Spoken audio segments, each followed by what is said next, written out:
हम बात कर रहे हैं गुरुत्वाकर्षण यानी ग्रेविटी की, उस अदृश्य ताकत की जो इस पूरे ब्रह्मांड को एक साथ जोड़े हुए है। लेकिन क्या ग्रेविटी सिर्फ न्यूटन का सेब गिराने वाली ताकत है, या फिर इसके पीछे छिपा है आइंस्टीन का एक गहरा और चौंकाने वाला सिद्धांत? इस वीडियो में हम जानेंगे कि गुरुत्वाकर्षण असल में काम कैसे करता है, क्यों ये सिर्फ खिंचाव नहीं बल्कि स्पेस और टाइम को मोड़ने वाली ताकत है। तो चलिए दिमाग खोलिए, सोच को तेज करिए और कूद पड़िए इस रोचक साइंस की दुनिया में। वीडियो शुरू करने से पहले चैनल को सब्सक्राइब जरूर कर लीजिए, क्योंकि ऐसी मजेदार और ज्ञानवर्धक बातें आपको हर हफ्ते यही मिलने वाली है। तो चलिए दोस्तों, शुरू करते हैं। What is gravity? मतलब गुरुत्वाकर्षण क्या है? Gravity is the force that pulls two objects toward each other. Anything with mass has gravity. मतलब गुरुत्वाकर्षण वह बल है जो दो वस्तुओं को एक दूसरे की ओर खींचता है। द्रव्यमान वाली किसी भी वस्तु में गुरुत्वाकर्षण होता है। Step 1. गुरुत्वाकर्षण और ग्रेविटी क्या है? गुरुत्वाकर्षण प्रकृति की एक मौलिक शक्ति है जो द्रव्यमान मैस वाली वस्तुओं को एक दूसरे की ओर खींचती है। यही कारण है कि वस्तुएं जमीन पर गिरती है और ग्रह तारों की परिक्रमा करते हैं। स्टेप 3. द्रव्यमान गुरुत्वाकर्षण उत्पन्न करता है।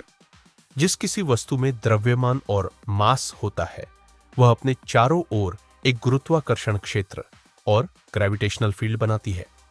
द्रव्यमान जितना अधिक होगा, खिंचाव उतना ही ज्यादा होगा। उदाहरण, पृथ्वी का द्रव्यमान एक व्यक्ति से कहीं अधिक है, इसलिए पृथ्वी आपको कहीं अधिक बल से खींचती है, बजाय इसके कि आप पृथ्वी को खींचें। Step 4. न्यूटन का सार्वत्रिक गुरुत्वाकर्षण का नियम और लॉ ऑफ यूनिवर्सल गुरुत्वाकर्षण। 1600 के दशक में आइजैक न्यूटन ने गुरुत्वाकर्षण को दो वस्तुओं के बीच एक बल के रूप में वर्णित किया।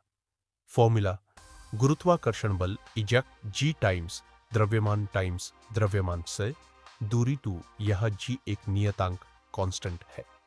यह सूत्र बताता है कि दूरी बढ़ने पर गुरुत्वाकर्षण बल कम क्यों हो जाता है, लेकिन न्यूटन यह नहीं बता सके कि गुरुत्वाकर्षण होता क्यों है। उन्होंने केवल यह बताया कि यह कैसे काम करता है। स्टेप 5. आइंस्टीन का सामान्य सापेक्षता सिद्धांत और Einstein's general theory of relativity. 1900 के दशक की शुरुआत में अल्बर्ट आइंस्टीन ने एक गहराई वाला विचार प्रस्तुत किया। गुरुत्वाकर्षण कोई बल नहीं है, यह अंतरिक्ष और समय स्पेस टाइम का मुड़ना है। इसे इस तरह समझें, द्रव्यमान स्पेस टाइम के कपड़े और फैब्रिक ऑफ स्पेस टाइम को मोड़ देता है। अन्य वस्तुएं इस मुड़े हुए रास्ते पर चलती है। यह घुमावदार रास्ता हमें एक बल जैसा महसूस होता है। यही गुरुत्वाकर्षण है। जरा समझे, कल्पना कीजिए एक भारी गेंद को ट्रैम्पोलिन पर रखने से उसमें गड्ढा बनता है। अब छोटी गेंदें उस ओर लुढ़कती है, इसलिए नहीं कि उन्हें खींचा जा रहा है, बल्कि इसलिए कि सतह मुड़ी हुई है।